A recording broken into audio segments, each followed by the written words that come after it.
Ranks have been used to organize militaries for generations, and since it is a war game that is filled with many different armies, the wild science fantasy of Warhammer 40k is no exception.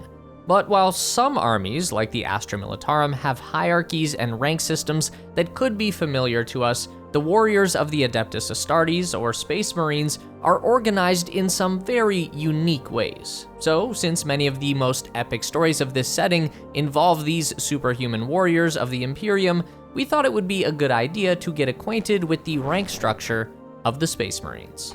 The journey to superhuman existence starts as an aspirant. The many organizations of the Adeptus Astartes find these fresh recruits in a variety of ways, but they are always expected to be the very best of what humanity has to offer, as anything less could not hope to even survive the process of becoming a Space Marine, much less endure the rigors of their lives. And so the process begins by finding those uncanny individuals.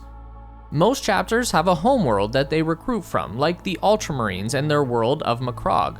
Fleet-based chapters, however, find their aspirants on worlds in which they have established outposts and fortress monasteries. The Black Templars are well known for this style of recruitment, stopping at planets they've previously liberated to pick up new recruits as they crusade around the galaxy. These worlds range in their technological sophistication, but most Marine chapters prefer to recruit from primitive worlds where life is harsher, guaranteeing that their pool of recruits is already hardier than most.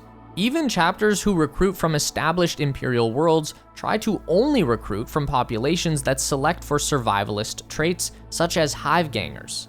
Quite often, these populations view service to these mysterious sky gods as a mark of pride, and festivals are held on the regular intervals that chapters send their recruitment teams. Once a pool of aspirants has been gathered, there will typically be some sort of trial, a contest of strength, endurance, and will that further weeds out the weaker hopefuls. These tests are usually specific to the chapter culture, but they all generally test the hardiness of the aspirants, keeping in mind that these humans are typically younger than 15 years old, as older recruits tend not to survive the process of becoming a Space Marine at all. Having won or at least survived their contest, the most promising aspirants are then taken by the giant Marine recruiters back to their chapter to begin the process and never see their families again. As a new member of the chapter, the children aspirants become neophytes and are immediately put to work. They learn the chapter's histories, routines, and the behavior expected of them in between surgeries, of course. There are quite a few of these before a neophyte is considered fit for combat duty, and each chapter has their own unique way of going about this process. Most chapters assign their youngest members to the scout squads in order to learn how to use their war gear in a relatively safe environment. Some chapters, like the Space Wolves, decide to put their neophytes into squads of frontline fighters called Blood Claws, arming them like a full battle brother and allowing them to work out their youthful exuberance in the harshest part of a battle. And there are others that are more distinct, like the Black Templars, who mix their neophytes into their tactical squads so they might learn from the brothers they are assigned to squire for, or the Grey Knights, who do not allow their neophytes to take part in combat at all until they have finished the process of becoming fully fledged Space Marines. Regardless of the method, very few neophytes survive the surgeries and their combat duties to make it to become Space Marines. The vast majority of a chapter's members are simply battle brothers.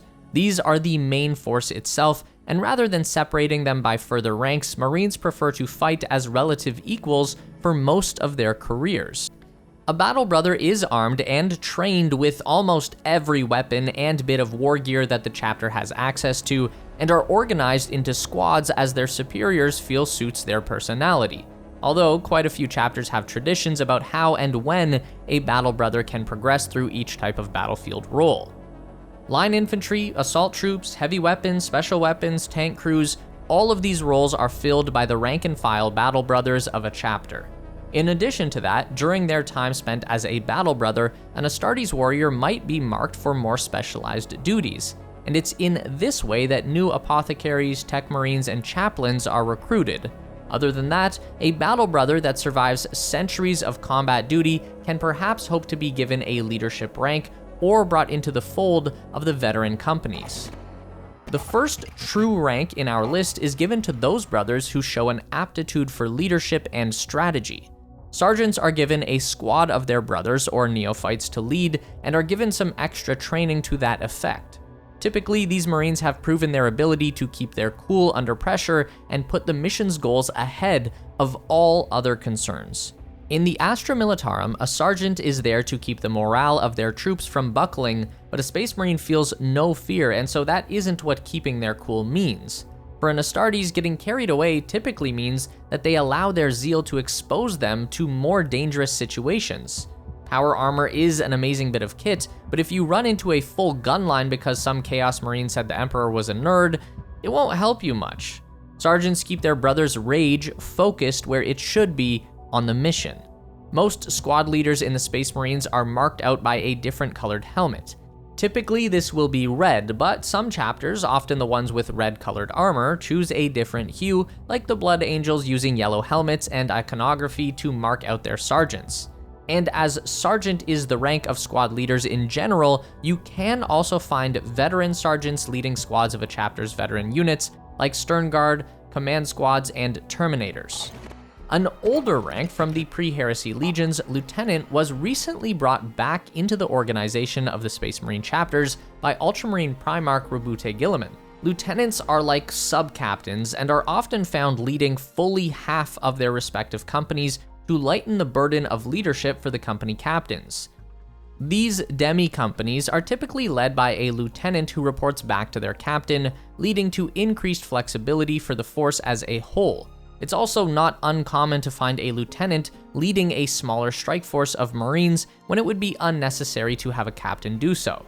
Lieutenants are, as a consequence, almost always pulled from the veteran companies and usually have served as veteran sergeants for some time, using the centuries of knowledge to guide their brothers to victory. They are often viewed as the most likely candidates to replace their captains should they fall in battle.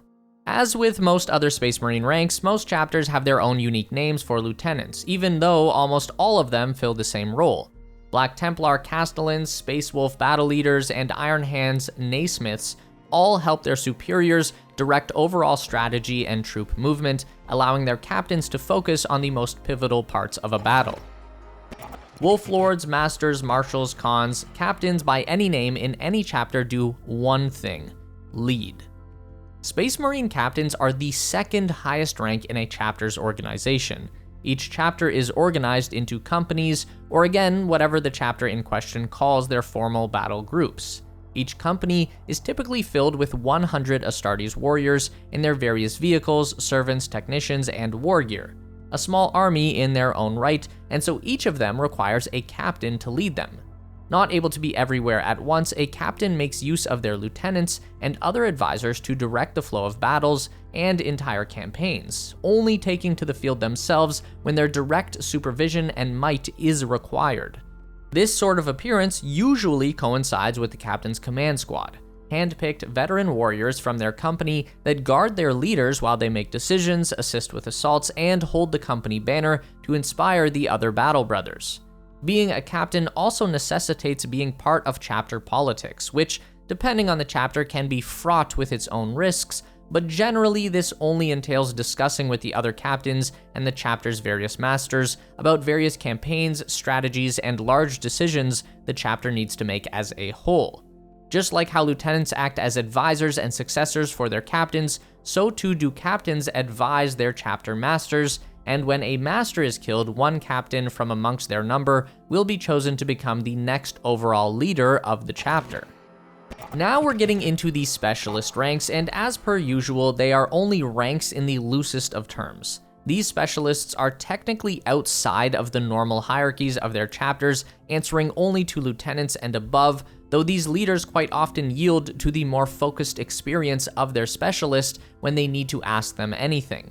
The first of these are the warrior healers of a chapter's Apothecarian, known usually as Apothecaries.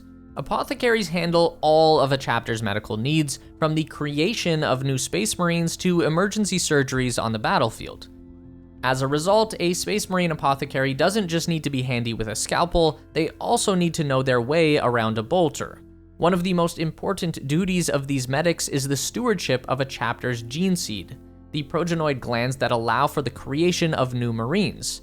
When an Astartes falls in combat, it's the job of an apothecary to offer what peace they can and then harvest the glands stored in the neck and abdomen, sealing them in armored tubes so they can later be grafted into a neophyte. Space Marines go to war using a wide variety of gear, weapons, and vehicles, and as such, they are in need of a group of specialists who can maintain their tech, which is often ancient and irreplaceable. However, the Astartes would never accept outsiders into their chapters, and so, long ago, a pact was made with the Tech Priests of Mars. Any battle brothers with an affinity for technology would be sent to train on the Red Planet and return to their chapters as Tech Marines so they could maintain a chapter's mechanical strength. Like apothecaries, Tech Marines operate outside the normal hierarchies of a chapter, with the notable exception of the Iron Hands, whose captains and other leaders are often drawn from the Tech Marines of their armory. Like every other Astartes, Tech Marines are entirely capable of defending themselves in combat, and often have additional mechanical limbs thanks to the servo harness that many of them are equipped with. Welding, cutting, and repair tools make pretty decent weapons, as it turns out. Another specialist rank in the Astartes chapter organization scheme, chaplains look after the spiritual well-being of their battle brothers. And here's where things get a little weird, because Marines don't have the same relationship to the Imperial religion as the rest of humanity does, except for the Black Templars, but even these most zealous of Space Marines don't exactly treat worship the same way as mortal humans do. Most Astartes venerate the Emperor as their very literal creator and more figurative father, a connection that no other human could really claim to have, beyond the metaphorical anyway. And so while a Space Marine chaplain acts as a religious leader and a keeper of the chapter's individual traditions and doctrine, they mostly just lead their brothers in prayer and keep the holy days scheduled properly until they are called to fight, that is. In combat, a chaplain's other responsibilities come into play much more noticeably, because a chaplain's most important function is to keep the zeal of their brothers high to remind them of their duty as protectors of the Emperor's realms. And so chaplains are often found in the thickest fighting, swinging the winged mace that is their symbol of office, the Crozius Arcanum, and chanting the many canticles of their faith to energize their brothers, while their black armor and skull-faced helms terrify the enemies. Lastly, chaplains are generally responsible for disciplining their brothers. When a Marine breaks a rule or performs poorly, it's often the chaplains who dictate the penance that needs to be undertaken before a Marine can be free of their shame.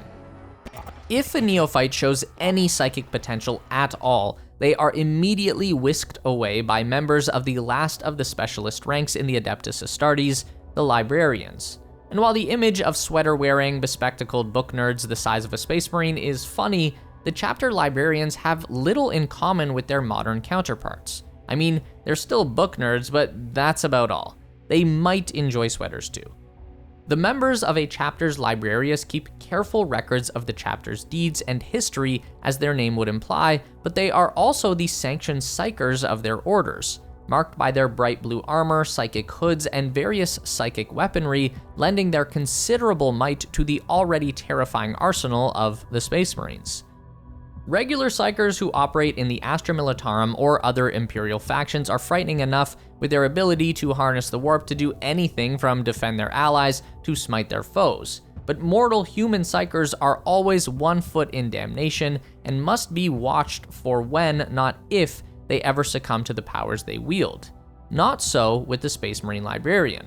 Space Marines are legendary for their mental fortitude, but even amongst their brothers, librarians are strongly willed. All of the physical and mental endurance that comes with being a Space Marine only helps focus the powers of a psyker, and the results are incredible. Space Marine psychers are some of the strongest warp users in the galaxy, with some, like Cato Tigurius of the Ultramarines, being so powerful that they can achieve truly incredible feats, like interfacing with the Tyranid hive mind. Every one of the specialist ranks acts as an advisor to their brothers in more conventional positions of power, but the librarians are perhaps valued more than all others. While not explicitly a separate rank, veterans in every chapter are marked out from their peers in some way, and from their ranks alone come the candidates for lieutenants, captains, and masters of the various chapter organizations. Veterans are typically marked by white helmets, stripes, or other iconography, which applies to denoting veteran members of other ranks. For instance, veteran sergeants are often denoted by a red helmet with a white stripe, and again, different chapters denote veteran status in different ways. Generally, all veterans in a chapter are pulled into its first company or equivalent. This means that squads of the hardened first company are often seconded to other companies or strike forces instead of fighting as one group like the battle companies do. Veteran Marines tend to form units like the Stern Guard, Vanguard Veterans, Command Squads, and Terminator Squads. Some veteran Marines are assigned to the more venerable war machines of the chapter, and so it's not impossible to find veteran tank crews amongst a chapter's roster. Special positions such as the Chapter Ancient, who has the honor of carrying the chapter's banner into war, or the Justiciar, who is the chapter's executioner, are also pulled from the ranks of the veterans. They are the most experienced, best equipped, and most trusted members of their orders. Masters are the highest ranks in any chapter, though once again, different chapters will sometimes have different names for these positions.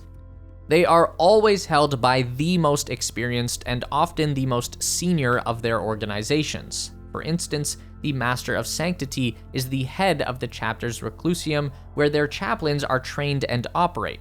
Master of the Apothecarian is the head medic, Master of the Forge is the chief tech marine, and so on. There are also some masters that hold positions like Master of the Fleet or Master of the Signal, typically held by captains who also command a chapter company in addition to their other duties to the fleet or chapter communications. Finally, of course, there is the chapter masters themselves, the captain chosen to lead the entire chapter as a whole and who guides their efforts across the galaxy. Typically held by warriors with centuries of experience as not just battle brothers but also as leaders, the ranks of chapter masters include easily the most heroic and legendary warriors in the Imperium. Marnius Calgar of the Ultramarines, Pedro Cantor of the Crimson Fists, and Gabriel Angelos of the Blood Ravens are names that reverberate through the Imperium. While not officially a rank in the Adeptus Astartes force, the Primarchs were the overall leaders of each of the 20 legions of Space Marines before the Horus Heresy. That was before the concept of a chapter was widespread, and so it's fair to say that Primarchs were the chapter masters of each legion. And while the Thunder Warrior legions that came before the Astartes did have a Primarch rank held by their supreme commanders, no equivalent rank has ever been held by a standard Astartes warrior, either during the Great Crusade nor in the 10,000 years that came after.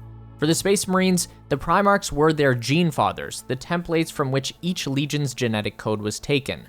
They operated according to the way their Primarchs ordered and did their bidding in a way that made the Primarchs more like warlords than a formalized rank.